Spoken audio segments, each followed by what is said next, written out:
British নাগরিক Madeline McCann, বয়স মাত্র ৩ বছর।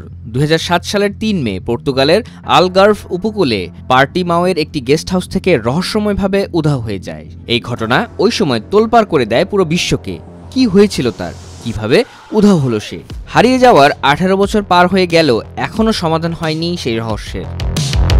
৩ মে ২০০৭ ম্যাডেলিন তার বাবা মা কেট এবং গ্যারি ম্যাককানের সঙ্গে পারিবারিক ছুটি কাটাতে পর্তুগালের পোর্টিমাও শহরের একটি গেস্ট হাউসে আসে। সন্ধ্যায় কেট এবং গ্যারি তাদের বন্ধুদের সঙ্গে ডিনার করতে বের হন। তখন ম্যাডেলিন সহ তাদের ৩টি সন্তানকে ঘরে একা রেখে চলে যান। কিন্তু রাতে যখন তারা ফিরে আসেন তখন ম্যাডেলিন ঘর থেকে নিখোঁজ হয়ে যায়। প্রথমে পুলিশ ধারণা করে ম্যাডেলিন হয়তো বাইরে বেরিয়ে গিয়ে হারিয়ে যেতে পারে। তবে অনেক খোঁজাখুঁজির পর তাকে না পাওয়া গেলে সন্দেহ হয় যে এটি হয়তো একটি অপহরণের ঘটনা। তাদের এই ধারণাই সঠিক ছিল, কারণ এ বিষয়ে কোনো প্রমাণ ছিল না যে ম্যাডেলিন বাড়ির কাছে কোথাও গিয়েছিল।